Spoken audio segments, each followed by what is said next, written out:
Selamat datang di Sukor Makro Update. Pekan kemarin ada beberapa berita penting yang perlu kita cermati. Yang pertama adalah indeks harga konsumen Indonesia di bulan Maret yang tumbuh positif lagi setelah di bulan Februari kemarin terdeflasi 0,09%. Inflasi di bulan Maret ini sebesar 1,03% secara year on year. Dan IHK ini dibagi ke 3 komponen, Administered Price, Core CPI, dan Volatile Food. Administered Price kembali deflasi 3,16% dari 9,02%. BPS mencatat komponen ini secara year on year didorong oleh pergerakan harga tarif listrik dan tiket pesawat dan juga bensin. Memang pemerintah dari sebelum mulai libur lebaran sempat mengumumkan adanya diskon tiket pesawat dan penurunan harga BBM non-subsidi. Untuk tarif listrik, seiring berakhirnya stimulus diskon dari pemerintah, jadinya mendorong komponen perumahan, air, listrik, dan bahan bakar rumah tangga yang terinflasi 8,45% secara bulanan. Tapi secara garis besar, deflasi administered price selama 3 bulan beruntun ini memberi sinyal stimulus fiskal untuk menjaga daya beli masyarakat yang menjadi concern publik belakangan. Dengan kata lain, deflasi bukan cerminan pelemahan konsumsi, tapi hasil stimulus pemerintah yang tertuang dalam komponen administered price.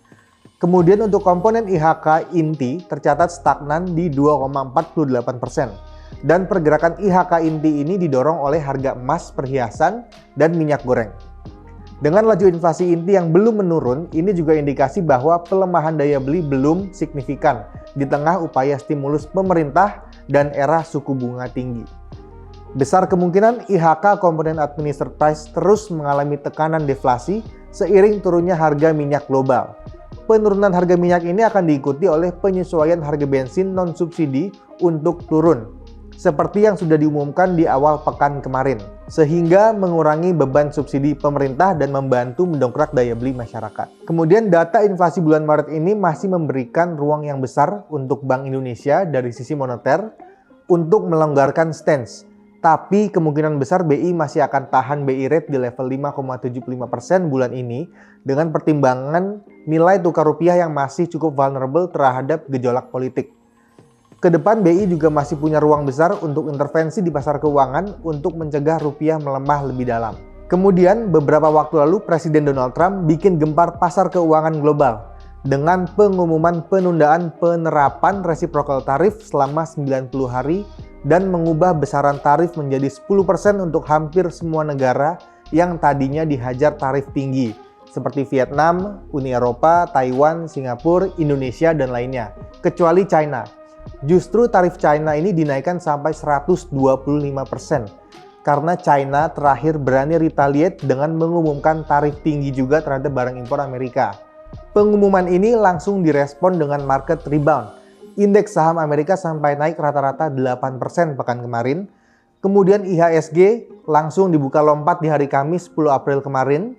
Jadi Presiden Trump mengatakan langkah ini diambil untuk memberikan negara-negara mitra dagang ruang untuk bernegosiasi. Kebijakan terbaru ini pasti jadi tantangan besar untuk China karena Amerika adalah destinasi ekspor utama barang China, yang artinya kalau tarif ini menyentuh 125%, demand dari Amerika untuk barang ekspor China akan drop. Potensinya adalah China akan diversifikasi pasar ekspor Amerika ke negara lain untuk meng-offset kerugian dari tarif ini. Ada potensi China merelokasi fasilitas produksi atau meningkatkan volume ekspor ke negara lain termasuk Indonesia. Karena sekitar 30% impor Indonesia berasal dari China. Di satu sisi, pemerintah Indonesia baru merencanakan relaksasi TKDN untuk menggenjot produktivitas industri manufaktur Indonesia.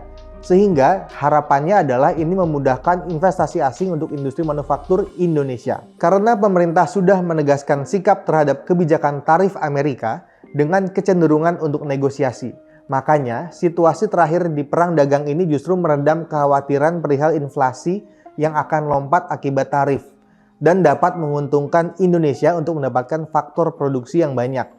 Pemerintah tinggal memanfaatkan momentum untuk mengamankan posisi perdagangan dengan kedua negara tersebut. Asal pemerintah bisa memperkuat kerjasama dengan negara yang kena tarif lebih rendah dari Amerika dan menekan ICOR dan memaksimalkan anti-dumping, seharusnya Indonesia bisa mendapat banyak katalis positif untuk menjaga tren surplus neraca dagang ke depannya. Kemudian dari sisi ekspektasi inflasi, jika penerapan tarif ini tidak sebesar di awal, seharusnya bisa meredakan tekanan inflasi dari penerapan tarif ini. Dan juga penurunan harga minyak mentah seharusnya bisa mengoffset tekanan inflasi global akibat penerapan tarif.